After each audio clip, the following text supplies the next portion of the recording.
Nobody's listening, right? Hi, Andy. Hi. Before I ask if anybody's listening, just a few announcements. Number one is want to really thank all of our patrons. Your support means so much to us, and we are going to be doing our very first live stream on patreon.com/totallylame. That's LAIME. On Sunday, September 25th at 8:30 p.m. So please come check it out. And I think what we're going to do is pick some old questions from Totally Married and weigh in on them. And we'd like to ask our patrons, if you have any questions you want us to weigh in on, you can either join us there and pose the question in the chat or send something in. Sweet. Also, on top of that, I had another. I had said that I was going to launch my new podcast, The One Sure Thing, in September. It's looking like September is turning into October. So stay tuned. I'm really excited about it. I'm having a hell of a time editing the first episode. It's so meaningful to me and sensitive that I'm like, I've tried 800 different ways. And really? So, yeah. Cool. I'm excited. Well, now I've set it up so that people expect it to be really... but I do think that our listeners will appreciate especially the first two episodes, which are with a very special guest. So there's that to look forward to. Very cool. Okay. Is anybody listening? Oh my gosh, are they listening? I've got a bevy of fresh iTunes reviews. Let's see here. From Kelly, ENA Forever update. I'm totally listening. Yay. Yay. Elizabeth and Andy are my favorite podcasters. They're super genuine and vulnerable and show honest peeks into their lives while also managing to be fun and entertaining. I look forward to Monday morning laughs and relatable struggles from these two every week. Thank you for being one of my favorite weekly traditions. And yes, I hope your podcast, there must be a character limit or something. Because this is another cut off. Yeah, these are such a tease to me. I know. And yes, I hope your podcast what? Yeah, gets featured in that New York Times thing I heard someone talking about. Like, oh my what God. is it? Okay, this one's from Myra. Love your podcast. Listening to you two is so much fun. You are both so sweet and honest and insightful and, of course, funny. I agree with others. You both have such contagious laughs. I find myself laughing along. I'm also loving the clips on Instagram. Shout out to Monica Padman for recommending. Yes, our patron saint, Monica Padman, coming through. Oh, my God. Another Monica Padman. New listener. I was guided here by the Maximum Mouse. Monica Padman, also listening from Japan. So you are all over the blue marble. That's very exciting to me. Let me do. I think so. Listen, we have a lot to cover today. Yeah. First of all, so for anyone who's been following along with my medical journey, the weird choking thing that happened, I had a surgical procedure done on Monday. This past Monday. He blew out my Schottky ring and my esophagus. And apparently I have two. It's like a spiral, which it seemed that he had not seen before. So last time you had one, Again, this time you had two? Again, I'm a medical marvel. Wow. Oh, God, I hope it's not like growing and spiraling down. So is it, in theory, one, but it kind of presents as two because it's a spiral? Yes. Oh. I can show you the pictures. Some alien stuff going on in you. Yeah. I've seen some of the pictures. I'm good. I don't need to revisit those pictures. So I'm excited to wolf down pasta again, unencumbered. Just Not take really. It slow. I know. Chew, I should chew. Swallow. I should chew and swallow. Chew, swallow. Water? Is that important? Is there any like mantra? I don't know, but it's almost like it has a mind of its own, because even during the surgery, he said, he went down with a camera. And by the way, anesthesia, which I didn't have for, what a gal. I didn't have for a long time. And 3 years ago when I had this procedure done was the first time I was going under since like having my wisdom teeth, which was like not a good experience. Mm-hmm. And I was so scared and nervous because it's scary and nerve-wracking to think that you're just like some chemicals go in your body and your lights out. Yeah. It is such a pleasant sensation for 10 seconds. Oh, right Like, before you go under? It makes me understand, sadly, like addicts craving that. I mean, it is so lovely. Yeah. that Well, feeling. And this time I spoke through it. I said to the anesthesiologist and then the like medical, the other doctor helping my doctor who were there, because he was like, okay, you're going to go out, this is going to happen pretty quickly within about a minute. So we're da-da-da. And I was like, here it comes. Here I go. Wow. Last time was interesting. Last time you had this done, they had me pick you up and like come into, this was pre-COVID days, come into the recovery area, and you had just come out of it. And, people are loopy, obviously. Yeah. And just shout out to the podcast you're about to launch. All you were talking about was to like the two nurses, like, what do you think happens after you die? Like you were straight into that. Well, I'd imagine they do have some insight. They didn't they didn't really have time for it. It wasn't received how you were hoping it to be. They were lovely and I think found you charming, but they weren't dishing any goods to you about it. Okay. I mean, I've probably mentioned on this podcast before, but my best moment on anesthesia was coming out after a dental implant thing where I convinced the dental assistant to go downstairs and buy me a Mountain Dew.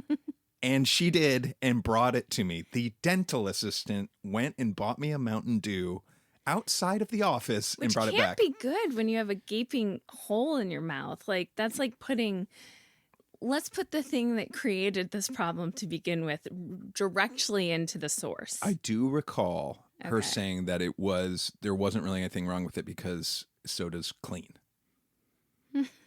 Okay. Anyways, but Mountain Dew, yes.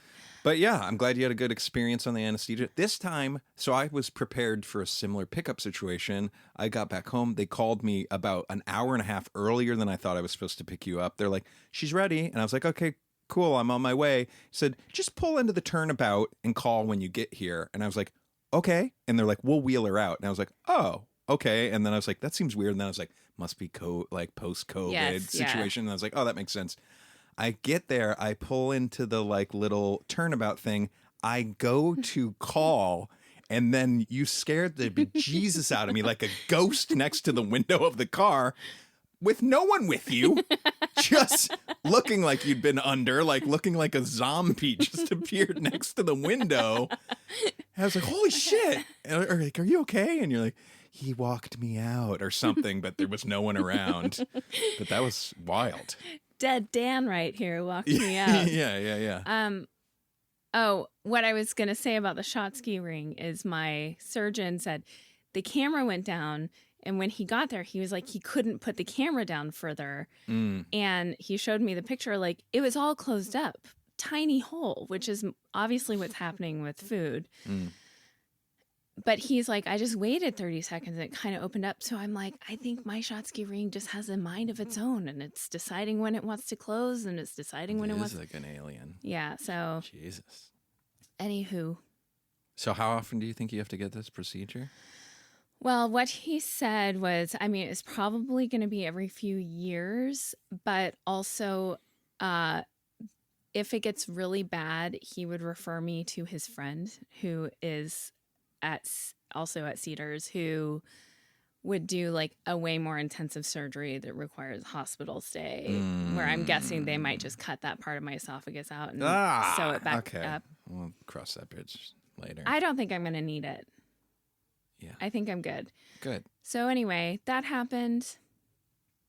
What else? I got this. If anyone sees, I don't know what kind of video clips we're going to put up, or video clips on Patreon too, but I do have a Band-Aid on my face, which yes, I'm a little self-conscious about. I got something removed on my nose for them to see if it's whatever, cancerous or whatever, but I got to wear a Band-Aid for 10 days. We are falling. We're getting to that age. I guess so. Oh, by the way, you had you like my new haircut, right? I do.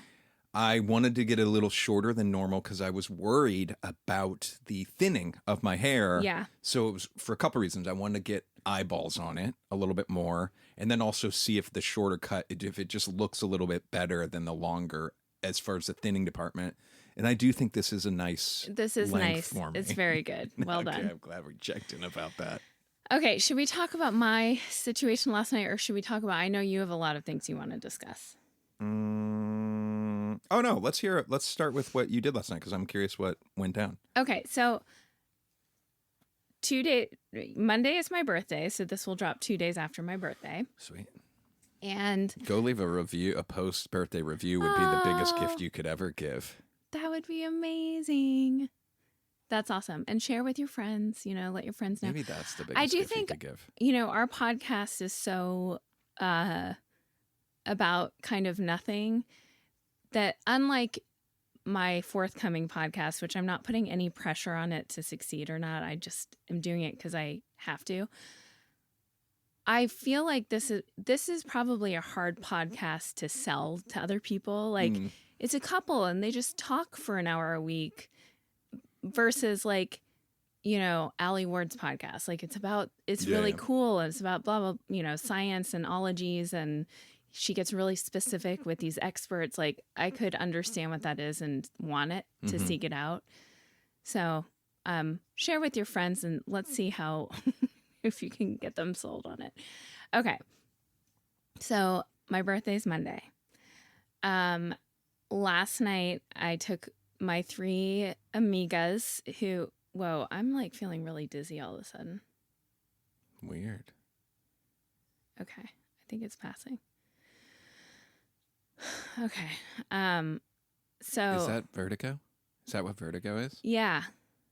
Oh man, we don't need to add vertigo to this. I am falling apart. Fuck. I had just real quick. I worked with a new artist yesterday, and I told you how I got all these messages like so quickly from all these people from my past, and it was Like just texts, and it was just like jarring, and I like looked at my phone at one point. Anyways, but I was like, whoa, that's so weird. All these people just hit me up, and the artist was like, that is weird. And the first thought of my mind was, gosh, I hope I'm not going to die or something weird. Well, yeah. But your head would go there too, wouldn't it? Of course. And I almost said that. And she goes, what were you just going to say? And I was like, oh, I can't say it out loud. And then she was like, just say it. And I was like, I almost just said, like, what if I'm going to die? And it was very funny in the moment. Yeah. And then, like, when she left, I was like, well, it's really nice meeting you. Like, like First and this last is it. time. Yeah, this is it. That's hilarious. But we're not dying, I don't think. No. Okay, so anyway, my dear, dear friends, I have this I am so lucky with my friends, I have to say. And I do put care into my friendships. And I'm proud of the friends that I have. Yeah. But my friends Artemis Pevdani, shout out. Mary Elizabeth Ellis, Shout out. Lily Pitts. Shout out. The 4 of us kind of have a tradition that we go out to dinner for our birthdays. And so I got tickets to this experience. Golden Girls. Dinner experience, which... And for anyone that doesn't know, you're a huge fan. Golden Girls fan. I mean, it's shaped my life in so many ways. And I will say, I think it's the most forward-thinking and innovative TV show that's ever existed. So you're equal parts Rose and Blanche. Thank you. Wow, that's nice. Actually, can I take it back? Sure. You're 65% Rose, 35% Blanche. Okay. Doesn't that fit? Yeah. That's so nice. So I was really excited. Splurged a little. These weren't like cheap tickets, which is relevant. How much were they? I don't remember, but like Really? over. Was the meal included in the ticket price? Yes. But I mean, I think it was like $150 a piece or something? Yeah, something Okay. around there. Yeah, so yeah. I did splurge, but also Like, I could not do this, and it was my birthday gift to myself. Love it. So we go. It's in Beverly Hills, which is like dead on a Friday night. It's just so, it feels not festive at all. Beverly Hills is not a place that's popping off on the weekend nights. We go to like the restaurant. It's this restaurant space, I guess, that it's in. And I don't know what I was expecting, but it was both a really fun time, mostly because of the friends I was there with. And we laughed our asses off, as we always do. And also laughed a lot about how low rent the experience was. Like, first of all, the real estate they had must have been so expensive. It's like, why not have this pop up anywhere else in the city? I don't think we have to go down that wormhole too much, but I think you would be surprised that sometimes these spaces go vacant and it might take a while for them to fill. So a pop-up thing might be very enticing for a landlord to be like, oh, I can make this much cash in 2 months. Okay.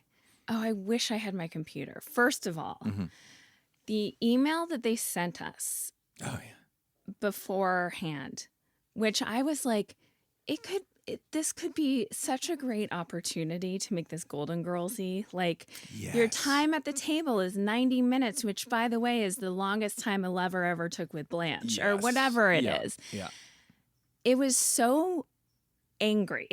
And I told Lily, you could hear the adrenal fatigue of the person who wrote this email. It's like, parking, blah, blah, blah. You got to park there. Get 10 to 15 minutes early. We'll hold your table for 10 minutes. If it's not, then, Yeah.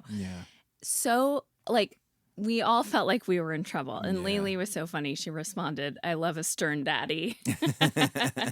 But it really was like no joy in this.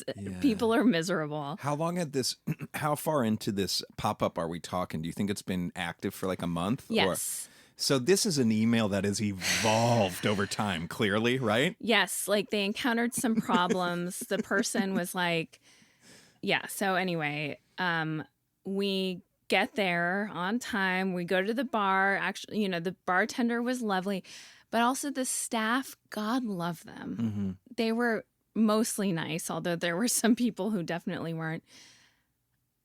We're not seasoned servers. Like, is it just like a catering thing? Not even. I don't even think that they've done catering. Were they older women? No. What were they wearing? They were kind of younger women. They all had like Shady Pines name tags, which is where Sophia stayed. The decor, some of it was great, and I will post pictures on my Instagram. Like, they had this setup of like Blanche's bedroom and a setup of the kitchen that was like pretty well done. The bedroom was pretty well done, but that was about the extent of it. Like, then where we were sitting, there was just like a few branches of foliage that like you'd buy at Michael's, like the plastic, literally taped onto the wall with. What was the point of this? I guess to make you feel like you were on the lanai. Like, what's the lanai? It's the little garden terrace in Golden Girls on the set. Oh, Jesus. But like, used clear plastic like tape that we all use. What's it called? Yeah, packing tape, scotch tape. Scotch tape. Just taped to the wall. Anyway, pretty low rent. The food was inedible. And you had to order your food when you bought the tickets, which for me was like a month and a half ago. Right. So we didn't even remember what we were getting. But like, truly, I did a pretty good number on the fries. But other than that, it was like, this has been sitting ready to go. There are 4 things to order. It's not like there's a chef. The drinks were like, they did their best, but I ordered an old fashioned, and it kind of was like, what's an old fashioned type of drink? No and I way. was yes, like, so that's what we're dealing with.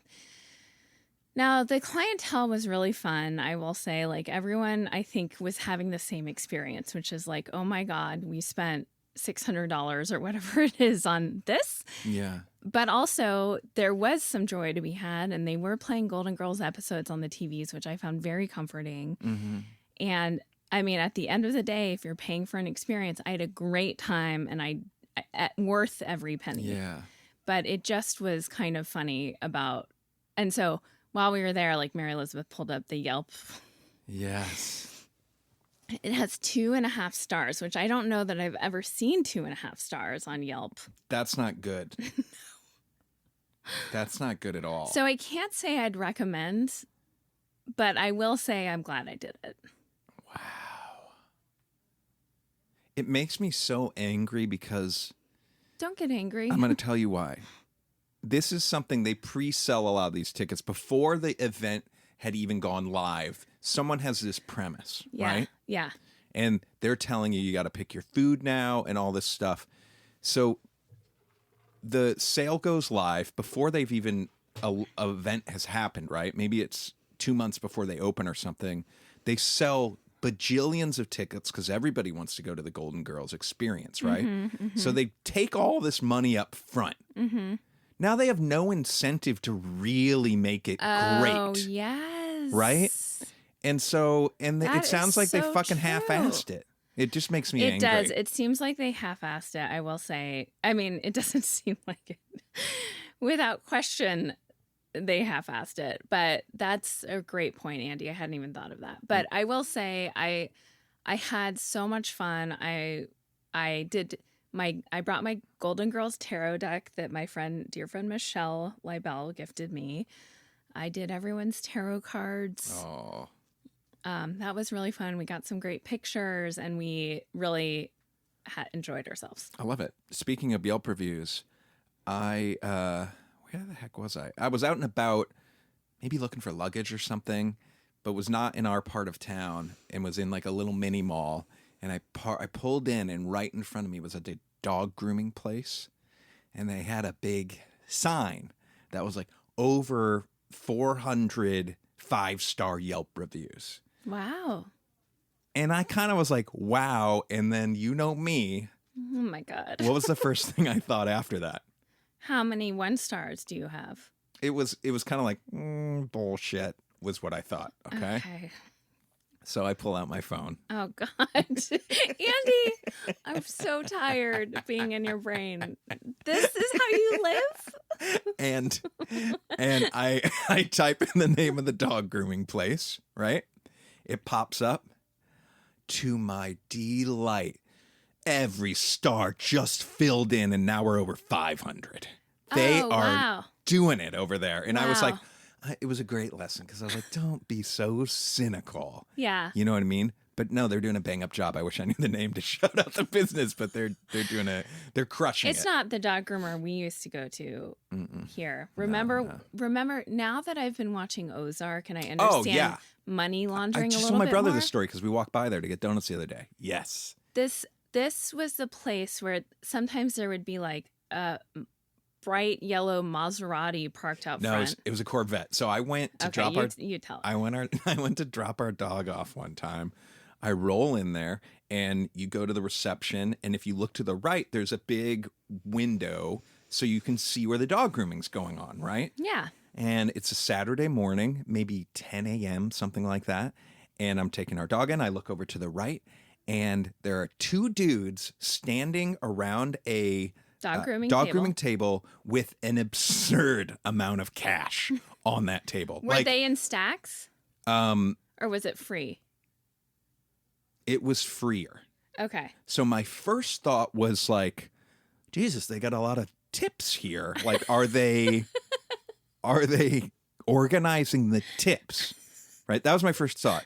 Then I'm walking out, and then right as I walk out, there's a bright yellow Corvette parked diagonally over 2 regular parking spots. And I was like, oh boy. And then I'm like, that's way too many tips. They were doing some real shady shit, and they could give a fuck. There's a window you can see into it. I'm parking illegally. My Corvette, like, didn't give a fuck.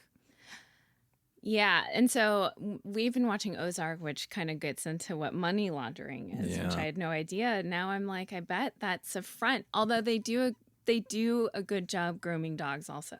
Yeah. That's another key to, I think, like a good money laundering situation is have a good business. Have a good business. Okay. Wow. Okay, one thing I did want to talk to you about. I have two things I wanted to ask you. One is, if you're a fan of Totally Beverages and sometimes hot sauce, thank you so much. You may have heard me talk about a new blender we have in the house called the Beast. Here we It go. was a tricky situation because I bought it as an impulse buy. Elizabeth was upset that I bought it because we didn't have room for a new blender. No, that's not how it went. You wanted to buy it. Oh, no, I bought it. It just showed up, remember? And then you were really upset. 'cause Okay. we And didn't then talk it was about it. you have to find space for it or whatever. Yeah. You're like, we have to, if you can't find a space for this, Yes. you're like, it's out of here. Which, by the way, going forward, I want to Mhm. say, because, I know you bought that pizza pan you love, but it's an awkward shape and size. A circle pizza pan? What? Okay. Do you hear yourself? I You just, bought that pizza pan that's an awkward shape and size. I You are just, bonkers right now. I just want, as we outfit the cabin, Mhm. I want you to take into consideration where things might live. Just give it a thought before buying something. I'll buy a pizza pan for up there with no second thought. We got plenty of spots for a pizza pan. Okay. It's so infuriating. Anyways, there was a bit of a ray of sunshine that ended up happening with the Beast blender because I found the perfect spot for it. It took up a smaller footprint than we were expecting, and to boot, you found a new love of making your own frozen margaritas. And you, from going to a hater, became a big participator on the Beast and loved the Hater Beast. hater to participator. But you really like it. It's a sleek design. It's a one-button thing. She's beautiful. In fact, She's beautiful.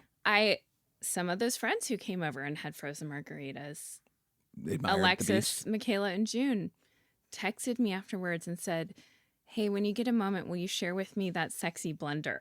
Oh, wow. Well, unfortunately, the Beast died. I went to go make our kids a smoothie for breakfast the other morning, and it wouldn't start up. And Can I pop in here? yes, please. I saw this happening, the Beast dying. I watched you trying to troubleshoot getting the Beast back up and running, Mm-hmm. and I could cut it. I could. Another being entered the room. Mm-hmm. It was as real as you and I and my cup here. Your judgment and disdain for me, your automatic assumption, walked into that room and then lived in that room with us. You didn't have to say a word. Your assumption that I was the cause Mm-hmm. of the death. And I don't appreciate that at all. Okay. At all. I want to pause. You did immediately get defensive when you saw me. Listen, hold on. Okay. When you saw me troubleshooting and looking at this, and you could see I was getting worked up about it. What happened to the Beast, right? You did feel it. You felt right. There was feelings going on for me. Immediately, but- you're like, "God damn, Elizabeth!" Like, No, I never said any words like I know, that. but that's Be in your clear. head. That's in your head. Well, hold on. I think first it is just what's going on here, troubleshooting. Then you came in so defensive, so quick that yes, I did do the math in my head and was like, who broke this? Absolutely, Elizabeth broke this. Because I know my relationship with the Beast, and I haven't had any experience with the Beast. So if I'm going to be honest, I did start assuming you were the culprit. Yes. Maybe not fair. I had no proof. Then you brought it up maybe later in the day and said, what are you going to do about the Beast? Yes. And I said, oh, I got to look at, I need to look it up. I'm going to have to call him or something. And you said something, and I can't remember what it is, but all of a sudden it all rushed into me. It all came back, and I know you broke the Beast, and I'm going to tell you right now when you broke the Beast. What? No. Yes. I was sick a couple weeks ago, and there were two... Oh, your just now.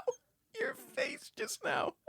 Anyways, I was sick a couple weeks ago, and there was a morning where I was just in bed. I did not get up in the morning to take the kids out to get the kids to school to help get ready.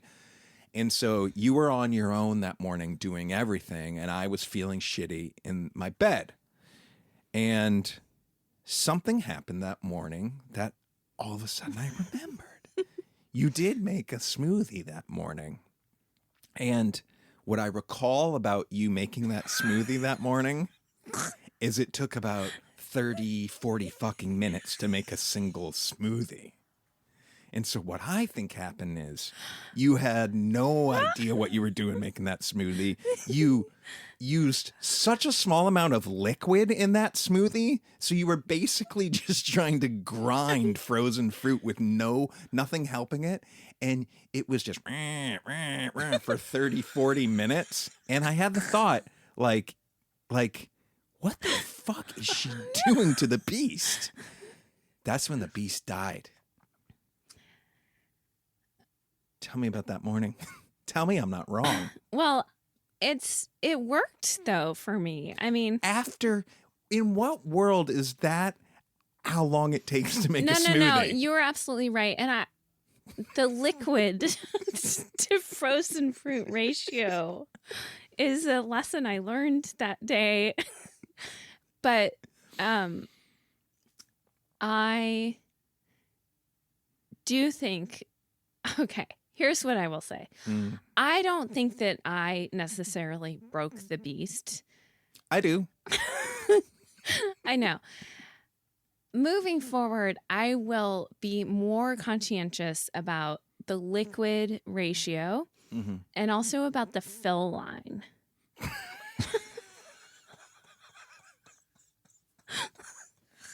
Are you trying to tell me you went above the max fill line and also had like a shamefully small amount of liquid in there? I mean, it's the only plausible thing of why it took so long and why you broke the beast. So I think maybe subconsciously you knew you broke the beast, and that's why you were coming with that energy that morning once you heard the beast was broken, and then our energies combined in a way that it was very clear that you broke the beast. Is that possible? Just tell me that's possible. I mean, yes, it is possible. I think that is a possibility.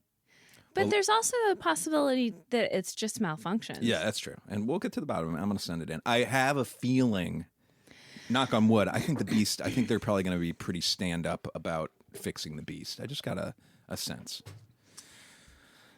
I'm glad we got that. Can I now ask you a business question I want to ask you? Sure. About acting? The other day you were looking at, I walked by you, you were working, and it looked like you were looking at like people's, are they called self-tapes that you guys look at in casting? Exactly. I had this crazy thought that I want to ask you.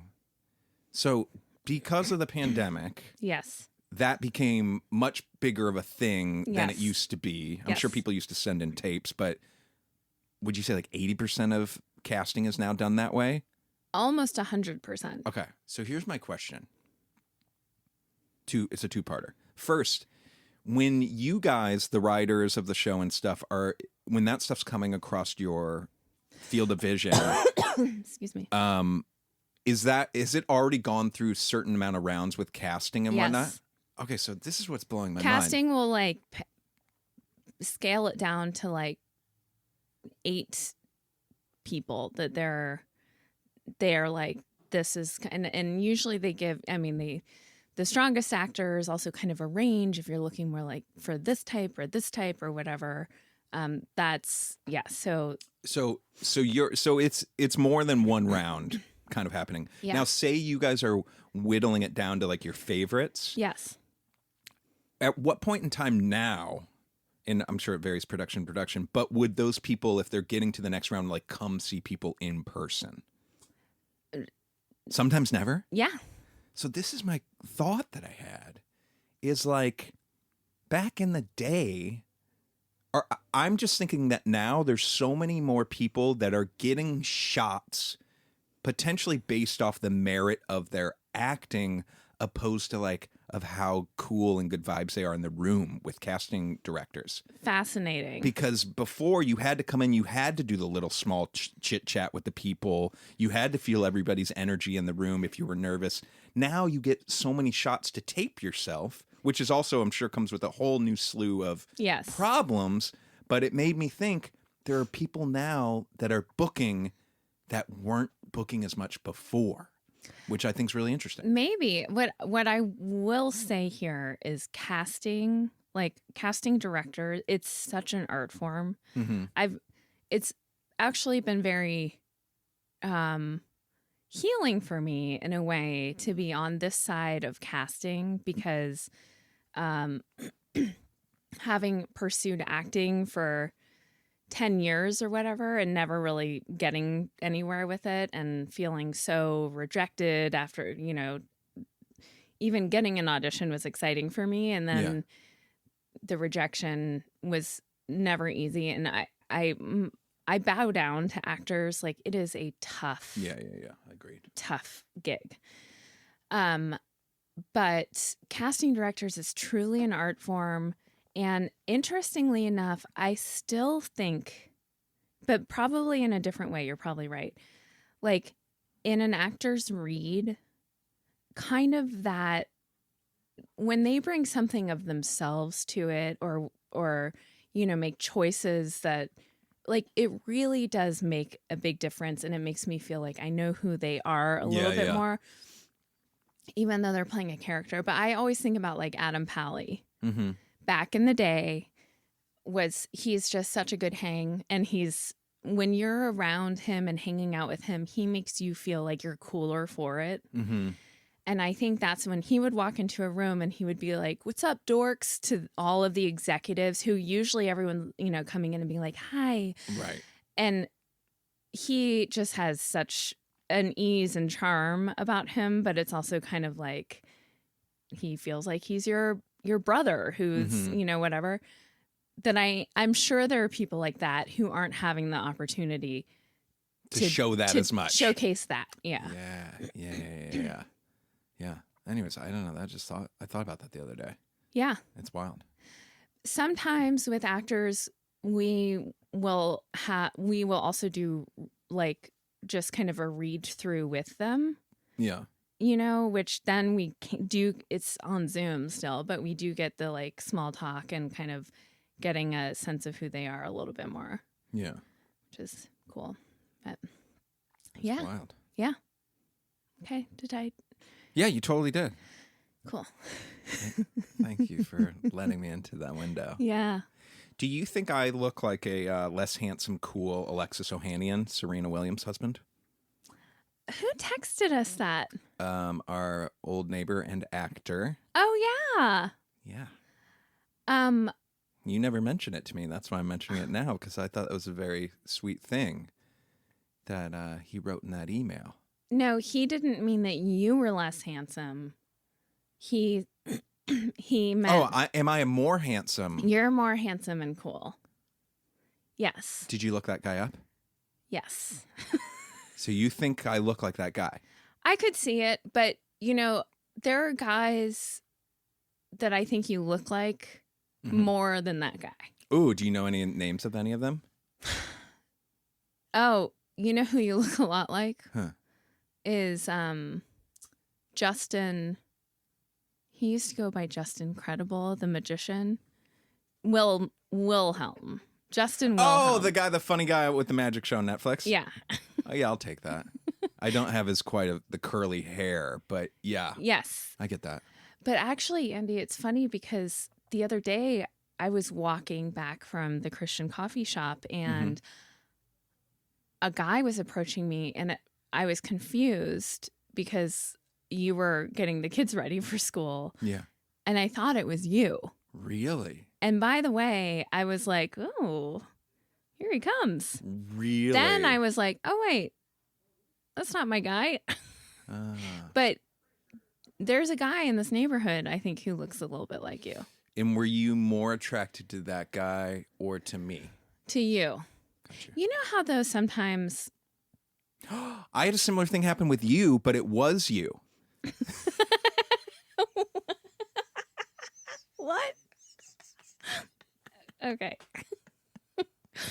Was it when I was standing as a zombie outside your car post surgery? We were at the we were up at the cabin, and I was like taking care of like all the trash and stuff, and I had to come back real quick. And I went to the beach, and I was like looking for you, and I saw some woman. I was like, "Oh, that's a cute lady," and it was you. And I was like, "That's my wife." Oh, that's sweet. Yeah.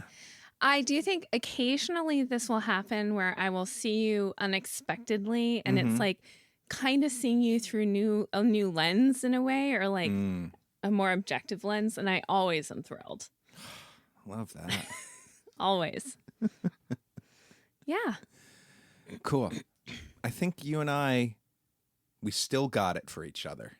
Love that. Yes. I think we did it. If anyone, we're going up to the cabin right after this, and I have gone mad for plaid.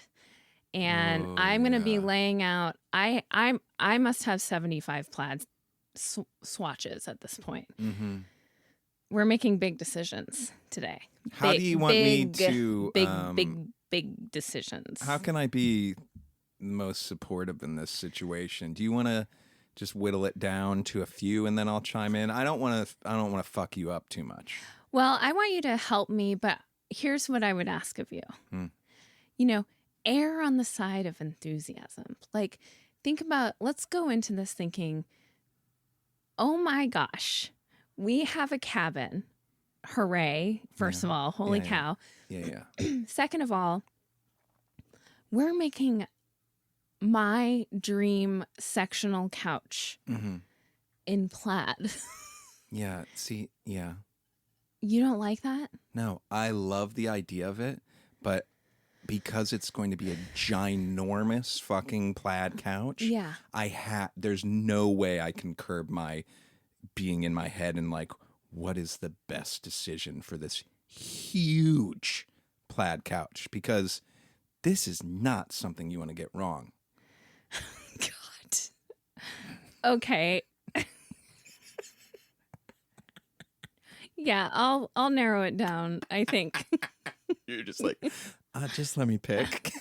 No, I do want your you know what I'm saying? I need your help. I'm being a little joke. Well, I'm not really joking about what I just said. We also don't, like, you could talk me. This is what's really annoying, Andy, is you have so much effect on me. Like, your opinion matters so much to me in a way my opinion barely matters to you. I feel like you'll ask me for my opinion, and then you'll go, like, while you're playing video games with your friends, ask their opinion, and you'll go with their opinion. Like, mine is just like, it's out and it's like smoke in the air. Here's the problem. Here's the problem with that statement you made. I want to just chime in. It's not that. I'm never just going with someone else's opinion. That's not it. I'm just doing an absurd amount of calculations in my brain and troubleshooting and data and R&D and every fucking pro and con. We just got new iPhones and we need cases. I spent 3 hours watching iPhone case videos on YouTube last night while you were at the fucking Golden Girls thing instead of just getting on Amazon and ordering a fucking case. Oh. So it is never just your opinion or someone else's opinion. But what I will say, I hear that. I hear that loud and clear. Yeah. There have been times where you have explained your choice to me and cited a friend. Okay. Like, I'm thinking about one specific time where you're like, you know what, I think I'm going to do this because Julian had a good point that XYZ. You're explaining this. Is this when we got the iodine pills for the end of the world nuclear thing? No, but God bless Julian. No, but you're explaining to me, I'm choosing this because Julian had a good point about XYZ. Okay, you're sure. explaining it to me. Yeah. And I'm like, yeah, I told you this. I made the same point to you before you spoke to Julian. Yeah. And it obviously didn't sway you. But then Julian saying the exact same thing, you're like, oh, that's a good point. And then you're telling it back to me as though I never said it. Well, now you're bringing up a couple things. One is my memory, which we've talked about on here, potentially. Yeah. 2 is in that particular case, I don't remember what the thing is, but you just saying that, Julian kind of affirmed whatever in that pile of data Okay. and was the most recent person. Yeah. I'm just saying no decision goes lightly in this head of mine.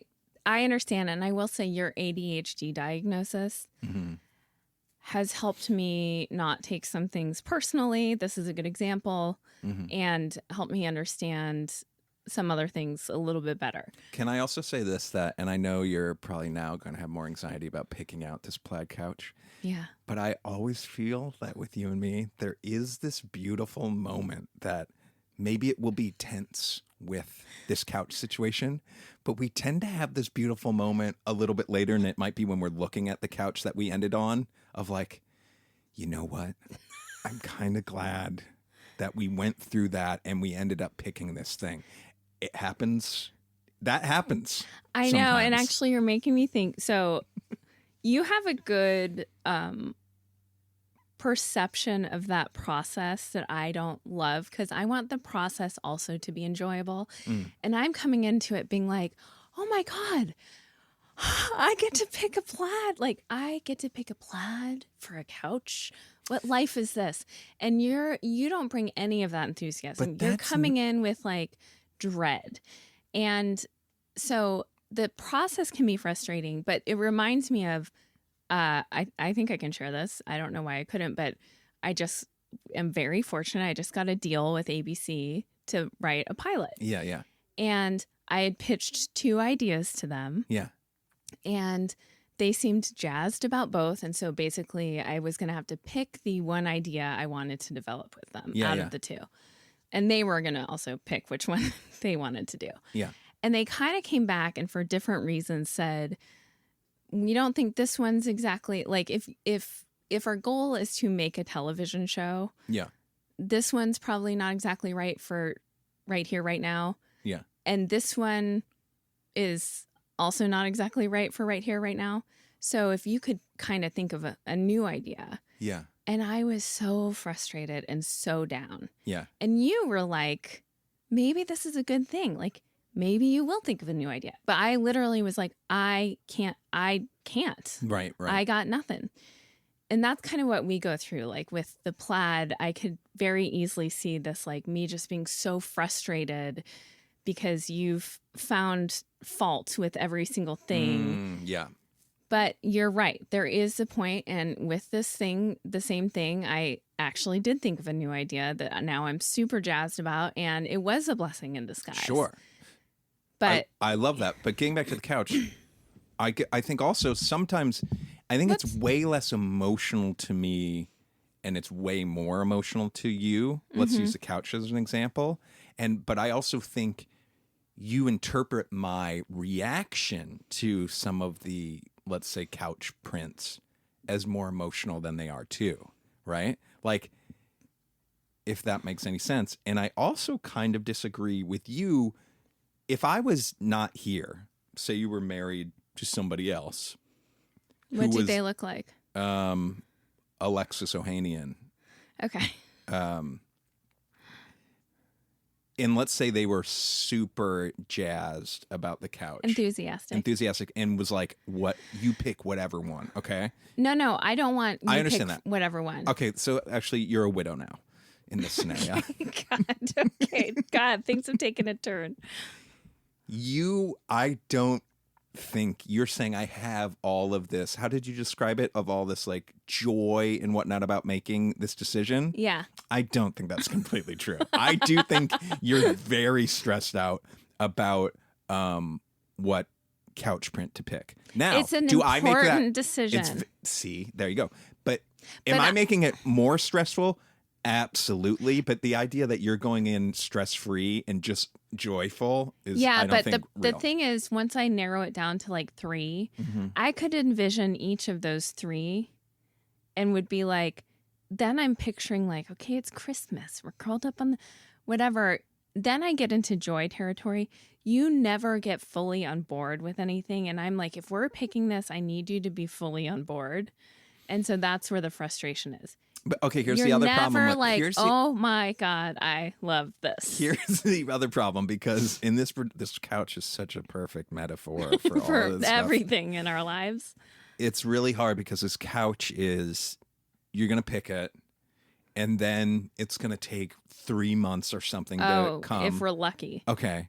Then all of a sudden, boy, are we going to be nervous when it's like, okay, the delivery's coming next week, because we're going to know that there's a huge fucking plaid couch coming. And we're going to love it, or we're going to be like, oh, wow. Like, it's going to be so loaded and tricky. And that's why I'm just like, I just want to make the best decision possible. This is, I'm sorry, I'm just making this worse right now. Yeah, you are. Wasn't there something recently that we were like, kind of had this feeling, and then at first I was like, I don't know if I love it, but it is what it is. Oh, our countertops. Yes. When they put them in, I kind of was like, I don't know. Mm-hmm. And that was a bummer, because this is a big thing. It was a big choice. I did all of the blah, blah, blahs. But now I'm fully on board with it. Oh, love that. Great. So, how do you feel about the countertops? See, I just need to know. And here's the other thing is, I mean, I'm working hard. This is a joyous part of my life, but it is a lot of time and energy. Mm-hmm. And I am making all the decisions, and there is some decision fatigue, and like, so when I'm the one making all the decisions, it would be awesome.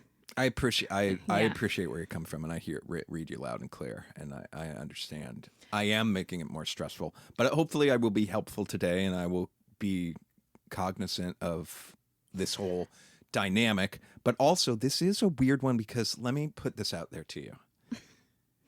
I have a real hard time hiding my feelings about how I feel about things, right? Yes. So it's like, you can't be fake the way I could summon some enthusiasm if I needed to. So what do I do if the couch comes? Oh. We're stuck with this couch no matter what. It is what it is, and that I can surrender to. But do I have to pretend to you that it's the end-all, be-all of couch? Like, what an interesting scenario we have there. Well, what's your concern? Is it that you think it's going to be ugly? Is it that you think it's going to be uncomfortable? Is it, are you I hadn't even thought about the comfort. Oh my God. Is it, have you, are you worried about what like our friends would think? Like, oh, I don't know. Now I'm thinking of all of these things. Okay. So you want to know what the, you're gonna love and hate this. Do you want to know what my biggest front of mind thing is when I'm looking at these with you? Longevity. Not in the material good. Longevity, in the style and happiness longevity. That's good. That is front and center of my mind. But what I will say is we're picking something that many, many people would say, don't do that. But I respect that. I think that's dope. I love that. And so I'm kind of feel like there's longevity baked in, because we're already making a choice that is. But that's why I think it's also trickier, because there is a possibility that we're like, oh, so that's what a big plaid sectional looks like in our cabin, right? That is that's totally a concern. But also, I want to say this: sometimes you have a hard time with change or something that's new. This is going to be very new and very bold. But do we have to then do plaid carpet also downstairs? Yes. It's so much plaid. I know. Okay. Again, dear, I think let's end. Good night. Good night.